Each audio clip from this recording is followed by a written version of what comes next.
दोस्तों कल तक जिस बाजार में सब कुछ ठीक था, सब कुछ बढ़िया था, बाजार धीरे धीरे ऊपर भी जा रहा था, हम सबका पोर्टफोलियो भी धीरे धीरे रिकवर हो रहा था भारी गिरावट के बाद। लेकिन अचानक से 6 जनवरी को ऐसा क्या हो गया मार्केट में कि सेंसेक्स एक ही दिन में 1258 पॉइंट टूट गया। ऐसी क्या बड़ी न्यूज़ आ गई, क्या आफत आ गई ये कह सकते हैं। लेकिन एक ही दिन में इतनी बड़ी गिरावट आखिर क्यों हुई, क्या है कारण, इस वीडियो में हम डिटेल में समझेंगे और आगे क्या करना है ये भी हम डिटेल में समझेंगे। कल हमारा पोर्टफोलियो कितना % गिर सकता है ये भी समझेंगे। मिड कैप स्मॉल कैप में भी भारी गिरावट देखने को मिल रही है, किस सेक्टर में कितना गिरावट हुआ है ये भी मैं आपको इस वीडियो में बताने की कोशिश करूँगा। और सबसे बड़ी बात कि आखिर क्या वजह है बाजार में अचानक इतने बड़े गिरावट की और आगे क्या हो सकता है और कितनी गिरावट हो सकती है, डिटेल में मैं इस वीडियो में बात करने वाला हूं। तो अंत तक इस वीडियो में बने रहिएगा। जैसे कि आप देख सकते हैं यहाँ पर सेंसेक्स आपका 1200 पॉइंट टूट चुका है, बैंक निफ्टी आपका लगभग 1066 पॉइंट, निफ्टी आपका लगभग 400 point, Nifty 100 475 point, mid cap 150 आपका 539 पॉइंट, लगभग 2.5% से ज़्यादा की गिरावट हुई। अगर आप मिड कैप में इन्वेस्ट करते हैं तो कल आपका मिड कैप फंड लगभग 2 से 2.5 से 3% के आसपास डाउन जा सकते हैं। वहीं बात करें हम सबके फेवरेट स्मॉल कैप की तो लगभग 3% की इंडेक्स में गिरावट हुई है और हम सबका स्मॉल कैप कल ताराशाही होने वाले हैं।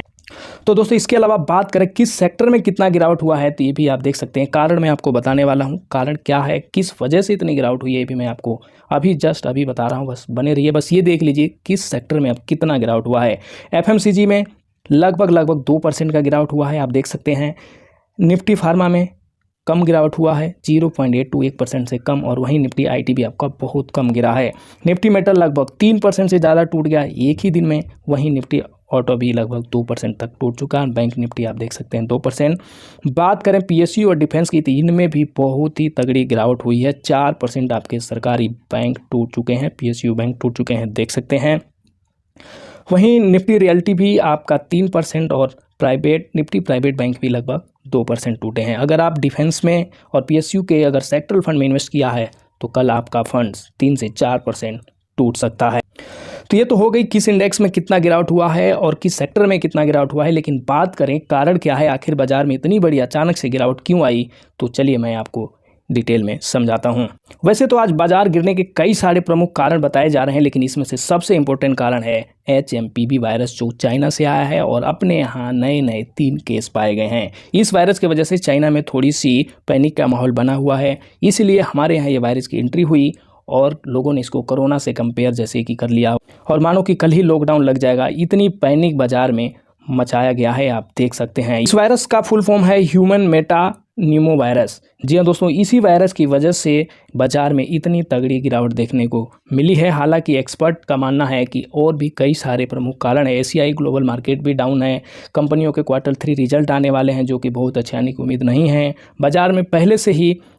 बाजार की हालत पहले से ही डामाडोल थी और ऊपर से ये HMPV वायरस का न्यूज़ आते ही लोगों ने धड़ाधड़ बिकवाली शुरू की और बाजार औंधे मुंह गिर गया। तो दोस्तों ये वायरस चाइना का है और चाइना के नाम पे लोग इसको कोरोना से कंपेयर कर रहे हैं, लेकिन ऐसी कोई बात नहीं है, इतनी पैनिक मचाने की कोई ज़रूरत नहीं है।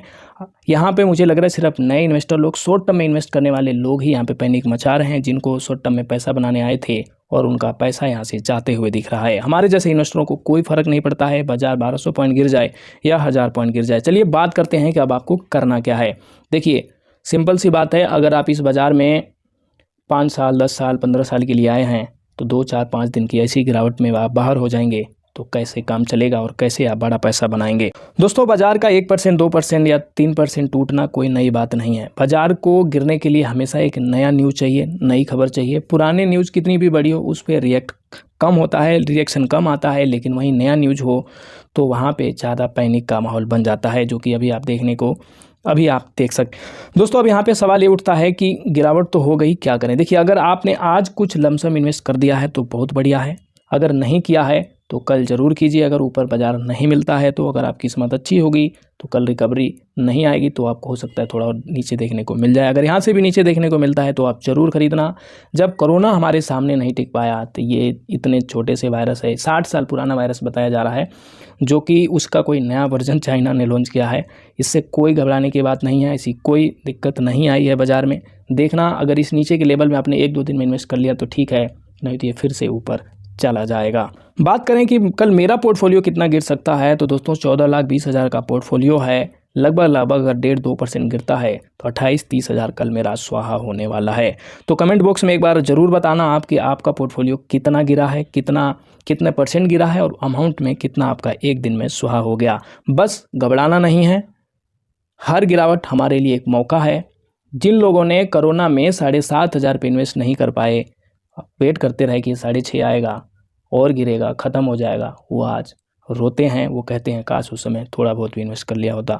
हालांकि कोरोना जैसी कोई स्थिति नहीं है, बिल्कुल घबराना नहीं है। आप यहाँ पे अगर आज आपने कुछ इन्वेस्ट कर दिया तो ठीक है, कल मौका मिलता है तो ज़रूर इन्वेस्ट कीजिए, जल्दी ही सब कुछ ठीक होगा। पॉजिटिव रहिए।